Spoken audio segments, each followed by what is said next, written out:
En tant que propriétaire, vous ne pouvez pas entrer dans un logement occupé sans l'accord de votre locataire, que celui-ci soit absent ou non.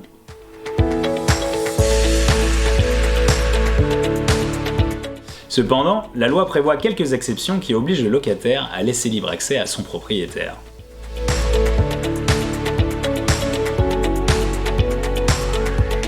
Légalement, vous ne pouvez jamais pénétrer dans le logement que vous louez sans l'accord explicite de votre locataire ou sans une décision de justice qui vous y autorise.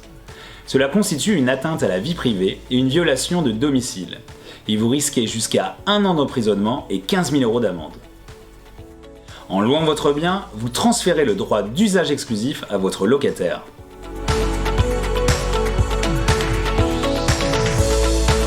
Cependant, vous pouvez disposer d'un droit de visite dans certains cas précis, mais toujours avec l'autorisation du locataire.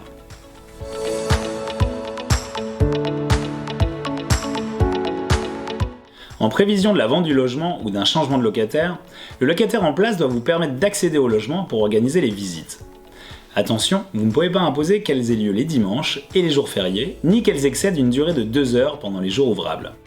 Pour faire les choses en bonne entente, il vaut mieux se mettre d'accord avec le locataire sur les plages horaires disponibles. Pour plus de souplesse, vous pouvez aussi demander l'autorisation au locataire pour faire visiter le logement en son absence.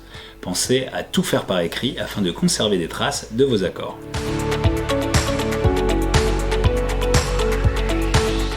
Le locataire a l'obligation de vous accorder l'accès au logement si vous devez y effectuer des travaux.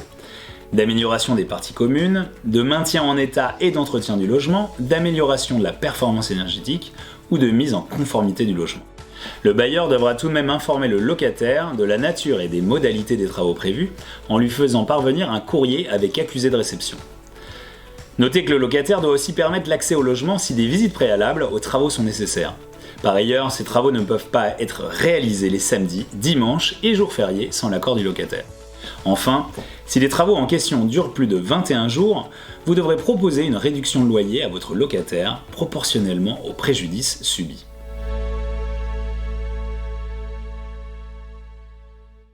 Vous pouvez insérer une clause dans le bail vous permettant de venir périodiquement visiter le bien pour vous assurer de son bon état.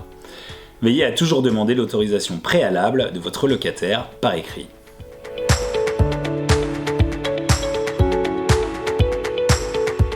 Si le locataire s'oppose à une visite correspondant à l'un des cas listés ci-dessus, vous pouvez lui adresser un courrier avec accusé de réception, lui rappelant ses obligations.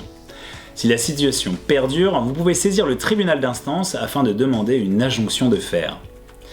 Si vous pouvez prouver que l'immobilisme du locataire vous a causé un préjudice, si vous avez raté une vente ou une relocation par exemple, vous pourrez alors lui réclamer des dommages-intérêts auprès du tribunal d'instance.